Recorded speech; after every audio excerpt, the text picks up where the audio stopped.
మీరు 2024 జూన్ 12వ తేదీ మీ అధికారం వచ్చింది. శాంపుల్స్ 2024 జూలై 6, 12వ తేదీ తీసుకోవడం జరిగింది. సో ఏమి జరిగినా దాంట్లో మీ హయాంలో జరిగినట్టే. దాన్ని మీకు మీడియా ఎక్కువ ఉంది కదా అనేసి మానెత్తిని రుద్దాలని ప్రయత్నం చేస్తున్నారు. మీరు అదేదో బ్రహ్మాస్త్రం అనుకుంటున్నారు, అది భస్మాస్త్రాస్త్రంలాగా మీ నెత్తినే కూర్చుంటుందన్న విషయం ఇప్పటికే మీకు అర్థమై ఉంటుంది. ఇకనైనా వాళ్ళు దగ్గర పట్టుకోమని కూడా ఈ సందర్భంగా తెలియజేసుకుంటున్నారు. ఈరోజు మీరు చేసే తప్పులు, మీరు చేసిన తప్పుడు వ్యాఖ్యలు సరికాదు అని చెప్పి సుప్రీంకోర్టు ద్వారా తెలుసుకున్నాక ఇప్పటికైనా మారకుండా ఫ్లెక్సీలు పెడతారు. ఇంకా నెయ్యిలో ఏదో జరిగిందని కంటెంప్ట్ ఆఫ్ కోర్ట్ కదా. అసలు ఇలాంటి వాళ్ళ మీద కంటెంప్ట్ చేసి లోపల వేయాలి. వీళ్ళందరినీ ఎవరెవరు ఫ్లెక్సీలు పెట్టారు దాంట్లో జగన్మోహన్ రెడ్డి గారి ఫోటో, కరుణాకర్ రెడ్డి గారి ఫోటో,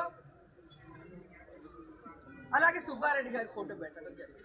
వాళ్ళు క్లియర్గా చెప్తున్నారు కదా, వెంకటేశ్వర స్వామి దగ్గర ప్రమాణం చేయడానికి మేము రెడీ, మా హయాంలో నెయ్యిలో ఎలాంటి కల్తీ జరగలేదు, మేము చేయలేదని. మీకు దమ్ముంటే రండి, అదే వెంకటేశ్వర స్వామి దగ్గర ప్రమాణం చేద్దాం. అది వదిలేసి పచ్చ ఛానళ్ళ ముందు కూర్చొని ప్రవచనాలు చెప్తూ మీరేదో పెద్ద హైందవుల్లాగా. ఏ రోజు మీరు దేవుణ్ణి గౌరవించారు? చంద్రబాబు నాయుడు ప్రతి ఫోటో చూడండి షూస్ వేసుకొని పూజలు చేస్తారు. పవన్ కళ్యాణ్ బాప్టిజం తీసుకున్నానంటాడు, గొడ్డు మాంసం తింటాడు, మళ్ళీ సనాతిని అంటాడు. అంటే వీళ్ళు హైందవులు, వీళ్ళు చెప్పే నీతులు మనం వినాలి.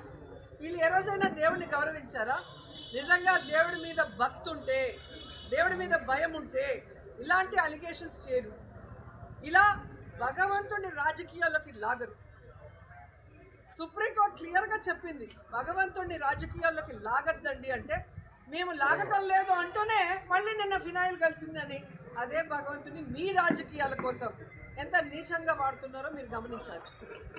దాన్ని ప్రశ్నిస్తున్నారని, ఆ ఫ్లెక్సీని తీయమన్నారని ఒక స్కెచ్ చేసుకొని ఎలాగైనా ఈరోజు అంబటి గారి మీద దాడి చేయాలి, ఆయన మీద తప్పుడు కేసులు పెట్టాలి, ఆయన్ని లోపల పెట్టాలని ఒక స్కెచ్ తయారు చేసుకున్నారు.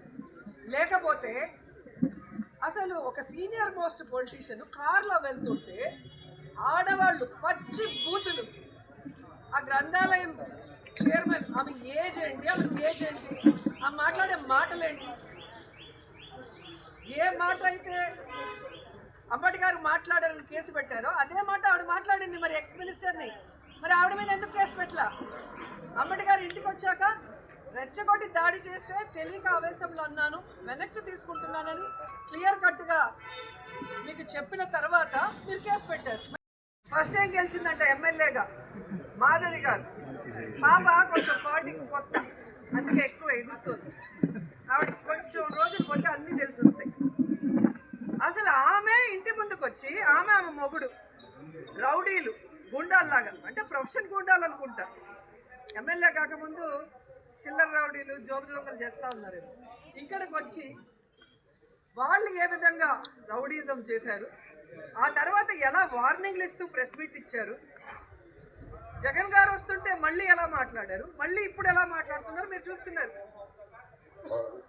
మీకు అధికారం కావాలేమో రౌడీజం చేయడానికి, మాకు అధికారం కూడా అవసరం లేదు, జగన్ అన్న సైగ చేస్తే చాలు. కానీ మాకు విలువలు ఉన్నాయి, క్రమశిక్షణ ఉంది. అందుకే జగన్ అన్న 5 సంవత్సరాలు లా అండ్ ఆర్డర్ని ఎంత జాగ్రత్తగా రాష్ట్రంలో చూసుకున్నారో మీ అందరికీ తెలుసు. ఎవరి మీద తప్పుడు కేసులు పెట్టలేదు, ఎవరిని హింసించలేదు, ఎవరి ఇంటి మీద దాడి చేయలేదు. కానీ మీరు చేస్తున్నది ఏంటి? రెచ్చగొట్టే దారిలో ఈరోజు ఆడవాళ్ళు ఉన్నారు ఇంట్లో, అంబటి గారు వైఫ్, పిల్లలు, అల్లుడు, మనవరాలు, ఇలా పగలగొట్టి ఇంట్లో దూరేసి వాళ్ళు ఏదైనా చేస్తే పోలీసులు నించొని చూస్తున్నారు. పోలీసులకు జీతాలు ఇచ్చేది ఎవరు? తెలుగుదేశం పార్టీ వాళ్ళు, జనసేన వాళ్ళ, ప్రజల పన్నులతో కదా వీళ్ళకి జీతాలు ఇస్తున్నారు. మరి ఏదైనా ఇన్సిడెంట్ జరిగినప్పుడు ఇమీడియట్గా రియాక్ట్ అయ్యి వాళ్ళని కాపాడాల్సిన బాధ్యత పోలీసులకు ఉందా లేదా? ఫోన్ చేస్తే ఎస్పీ ఫోన్ ఎత్తాడు, పోలీసులు ఇక్కడ నించుంటారు. మన వాళ్ళు వచ్చి పోలీసులు ఏంటి సార్ ఇంత జరుగుతుంటే అని చెప్పి ఫోన్ చేసి అడిగితే మాకు ఇన్స్ట్రక్షన్స్ రాలేదు అంటే, దాడి చేయడానికి ఇన్స్ట్రక్షన్స్ ఇచ్చారు, వీళ్ళని చూస్తూ ఉండమని ఇన్స్ట్రక్షన్స్ ఇచ్చారు. కానీ ఆ దాడిలో ఎవరైతే బాధితులుగా ఉన్నారో వాళ్ళని కాపాడమని ఇన్స్ట్రక్షన్స్ రాలేదంట. ఇంతకన్నా పోలీసు వ్యవస్థకి ఏదైనా సిగ్గుచేటు ఉందని అడుగుతున్నా. ఉన్నారు ఈ రాష్ట్రంలో పోలీసులు కేవలం కూటమి ప్రభుత్వానికి బానిసలుగా బతుకుతూ ఈరోజు ఎంత చెడ్డ పేరు తెచ్చుకుంటున్నారు. ఎంత అసలు ఏమనాలో కూడా తెలియట్లేదు పోలీసులు. మీరు చూస్తుండగానే దాడులు జరిగి బ్లాస్టులు జరుగుతుంటే ఇక మీరెందుకు, మీకు జీతాలు ఎందుకు, మీకు ఉద్యోగాలు ఎందుకు? మీరు కూడా పసుపు షర్ట్లు వేసుకొని తెలుగుదేశంలోనో లేదా జనసేనలోనో చేరిపోవచ్చు కదా. ఈరోజు మీరు చూస్తుంటే జోగి రమేష్ గారి ఇంటి మీద చూశారు కదా, పెట్రోల్లో యాసిడ్ మిక్స్ చేసి బ్లాస్ట్ చేశారు ఇంటి మీద. మొత్తం కాలిపోయినాయి, డోర్లు కాలిపోయినాయి, గోడలు కాలే అంటే మనుషుల మీద పడితే ఏంటి పరిస్థితి? సర్కిల్ నుంచి వాళ్ళు వస్తుంటే వాళ్ళు వెనక పోలీసులు వస్తున్నారు, వీడియోలు ఉన్నాయి. మరి అక్కడే ఎందుకు ఆపలేదు? ఎందుకు లాఠీ చార్జ్ చేయలేదు? లాఠీ చార్జ్ చేస్తే మీ కంట్రోల్లో ఉండేది కదా. వాళ్ళని బుజ్జగిస్తూ వాళ్ళని అడుక్కుంటూ ఆడుకుంటున్నారు పోలీసులు. తెలుసుకోవాలి పోలీసులు, రేపు జగనన్న వచ్చేది ఖచ్చితంగా నిజం 100%. ఆ రోజు ఈ వీడియోలన్నీ ఉంటాయి. మీరు ఎవరి కోసమైతే పని చేస్తున్నారో వాళ్ళు ఎవరు ఆ రోజు మీకు రక్షణగా ఉండరు. న్యాయస్థానం ముందు మీరు దోషులుగా నిలబడి మీ జీవితాలు నాశనం అయిపోతాయి అన్న విషయం మీరు తెలుసుకోవాలి. ప్రతిదీ వీడియో ఉంది, ప్రతిదీ వీడియో ఉంది. ప్రతి పోలీసు, ప్రతి తెలుగుదేశం వాడు, ప్రతి జనసేన వాడు ఏం చేశాడో అన్ని వీడియోలో రికార్డ్ అయి ఉంటాయి. కాబట్టి అది తెలుసుకొని మీరు ముందుకు వెళ్తే మంచిది. యాక్చువల్గా 307 పెట్టాలి సార్ ఐపీసీ. మీరు ఏం కేసులు పెట్టారండి? ఇన్సిడెంట్ జరిగింది, 7 గంటలు కంటిన్యూస్గా బ్యాచ్లుగా వచ్చి దాడి చేసి వాళ్ళని చంపడానికి ప్రయత్నిస్తే ఐపీసీ 307 పెట్టాల్సింది పోయి ఇంతవరకు ఆ ఎమ్మెల్యే మొగుడు, ఆ గంధా చైర్మన్ మీద ఏ కేసు మీరు పెట్టలా. వాళ్ళు దగ్గరుండి కదా మొత్తం అందరినీ పిలుచుకొని వచ్చింది, మరి ఎందుకు పెట్టలేదని అడుగుతున్నా.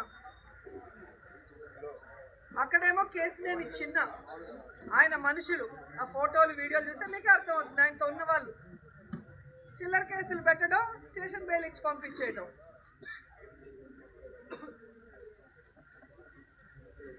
సో చాలా చాలా ఘోరంగా చేస్తున్నారు. ఇది కరెక్ట్ కాదు. మీరు రాజ్యాంగాన్ని మిస్యూజ్ చేస్తూ రెడ్ బుక్ రాజ్యాంగాన్ని తీసుకొస్తున్నారు.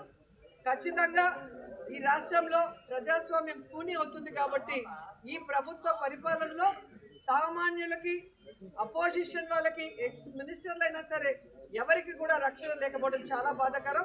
సో ఇక్కడ రాష్ట్రపతి పరిపాలన పెట్టాలని ఖచ్చితంగా మేమందరం కూడా ప్రజల తరఫున డిమాండ్ చేస్తున్నాం. ఎందుకంటే ప్రజాప్రతినిధులుగా ప్రజలకు